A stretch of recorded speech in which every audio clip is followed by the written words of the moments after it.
श्री लक्ष्मी नारायण नमः। श्री लक्ष्मी नारायण चैनल देखते रहिए, सब्सक्राइब अवश्य कीजिए।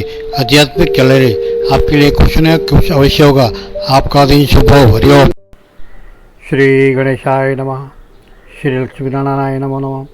श्री सरस्वतीभ्यो नमः। ओम श्री नारायणाय नमो नमः। ओम नमो भगवते वासुदेव हनुमते नमो नमः।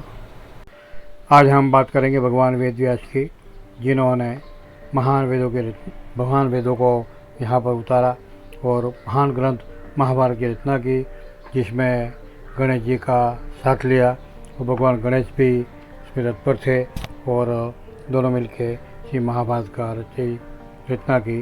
तो बहुत ही पुण्य कारक है, सुनते हैं। और इसका आशय एक ही था कि महाभारत रचना के बाद कोई भी ये न करे जो महाभारत में हुआ है, और यह करे जो भागवत गीत में किया है, रामायण में किया है। इस तरह से उसने रचना की है।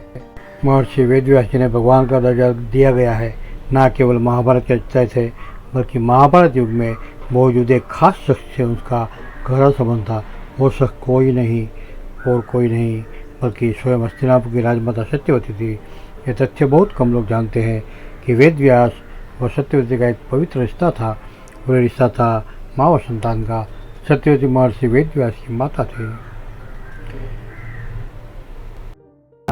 शास्त्रों में, पुराणों में, विख्यात कथाओं में सत्यवती माता के जन्म का वर्णन है, जिसके मुताबिक एक अप्सरा रूपी मछली की कन्या थी। यह प्राचीन काल की बात है, जब सुधन्वा नामक एक राजा अपनी पत्नी से दूर वन की ओर निकला तो उसके अपनी पत्नी के रजस्वला होने की खबर मिली। यह सुनते राजा ने अपना जो था निकालकर शिकारी के पक्षी द्वारा महल पहुंचाने का निर्णय किया। वह पक्षी वन से महल की ओर बढ़ा, लेकिन रास्ते में उसके एक दूसरे पक्षी से द्वंद्व करते समय उसके पंजों से वो 2 बूंदें समुद्र में गिरी, जहाँ एक सुंदर अप्सरा रूपी मछली थी।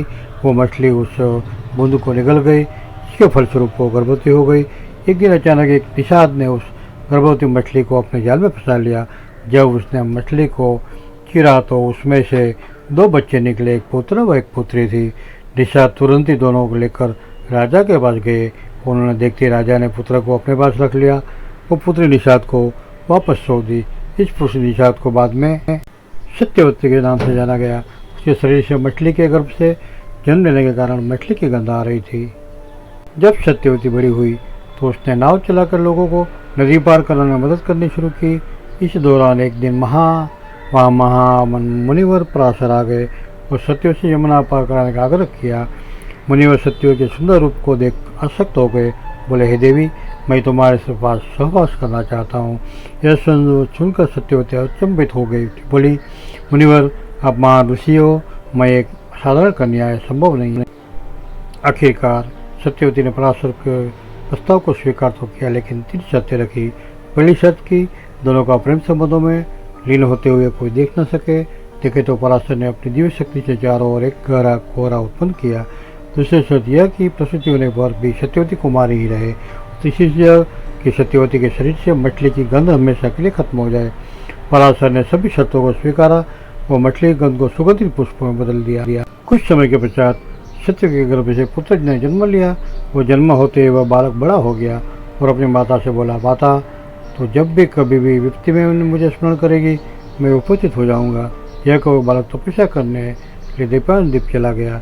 तपस्या के दौरान दैपायन द्वीप में सत्यवती के पुत्र का रंग काला हो गया, इसलिए उन्हें कृष्ण दैपायन भी कहते जाने लगे। इसी पुत्र ने आगे चलकर महाभारत ग्रंथों को वेदों का वर्णन किया, जिसके कारण पुराणों में वेद व्यास भगवान के नामे जाते हैं। बोलो श्री वेद व्यास भगवान की जय। और शास्त्रों में एक और भी कथन है। राजा अपरिचरक एक महान प्रतापी राजा था। वह बड़ा धर्मात्मा और बड़ा सत्यवती था। उसने अपने तप से देवराज इंद्र को प्रसन्न करके एक विमान और न सूखने वाली सुंदर माला प्राप्त की थी। वो माला धारण करके विमान पर बैठकर आकाश में परिभ्रमण किया था। उसे आखेट का बड़ा चाव था। वो प्राप्त वनों में आखेट के लिए जाया करता था। अपरिचर की रानी का नाम गिरिका था। गिरिका भी बड़ी सुंदर और पवित्र हृदय की थी। वह अपने पति को प्रेम करती थी, ईश्वर के प्रति बड़ी आस्था दी थी, निरंतर भजन चिंतन में लगी रहती थी। एक बार गिरिका ऋतुवती हुई। 3 दिनों के पश्चात जब शुरू हुई तो उपरिचर उसके साथ रमण करने से पूर्व ही वन में आखेट के लिए चला गया। राजा आखेट के लिए तो चला गया, परंतु उसका ध्यान रानी के साथ रमण करने की ओर ही लगा रहा। दोपहर का समय था। राजा वन में एक अशोक वृक्ष के नीचे बैठे हुए थे। शीतल सुगंधित हवा चल रही थी। मधुर स्वरों में पक्षी गान कर रहे थे। राजा का ध्यान रानी को चला गया। वह देखते देखते संबंध में मन ही मन सोचने लगा। राजा का मन तो रो उठा उसे, उसका दो बूंद स्खलित हो गया। और राजा ने सोचा अगर उसका जो बूंद व्यर्थ नहीं जा सकता था, उसने अपने बूंद को दोनों में दाने में रखकर विमान में बैठे हुए बाज पक्षी को बुलाकर उससे कहा, तुम इसे दोनों को ले जाकर मेरी रानी को दे और वह इसे अपने घर में धारण करेगी। वह दोनों को मुख में दबाकर राज के भवन की ओर बाज चला गया। वह यमुना नदी के ऊपर से उड़ता हुआ चला जा रहा था। सहसा एक दूसरे बाज की दृष्टि उस पर पड़ी। ये सोचा हुआ अपने मुख से खाने की कोई वस्तु दबाई जा रहा, तो उसने बाज पर आक्रमण कर दिया। दोनों बाजों में घमासान युद्ध करने लगा। परिणाम यह हुआ कि पहले बाज के मुख से दोनों छूटकर यमुना में बूंद गिरे। दोनों में जो बूंद रखा हुआ था एक मछली की दृष्टि पर पड़ा। मछली ने बूंद ले लिया और सोचा हुआ खाने की वस्तु, अतः उसको पानी के साथ निकल गई। अतः मछली गर्भवती हो गई। दशरथ नामक मल्लाह को वो मछली शिकार में मिली। जब उसने मछली के पेट को बीचों बीच से काटा तो उसके पेट से एक बालक और एक बालिका निकली। दशरथ ने दोनों को परिचर को भेंट कर दिया।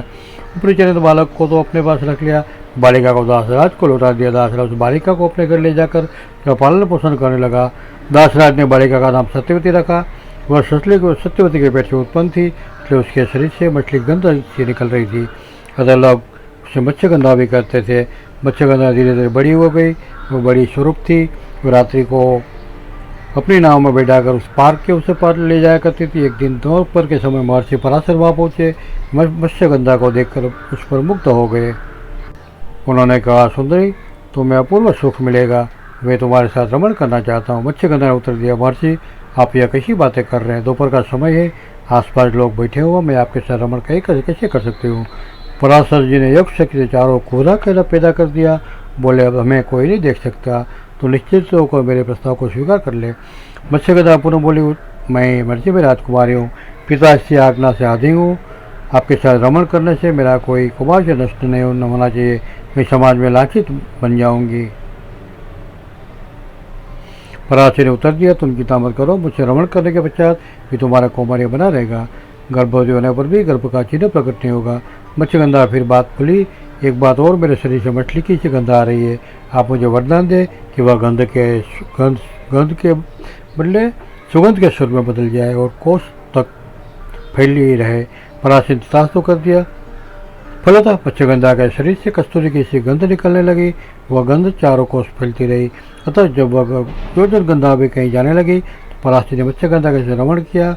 उनके साथ रमण के फलस्वरूप वह गर्भवती हुई। उस पर यमुना के द्वीप के एक बालक ने बालक को जन्म दिया।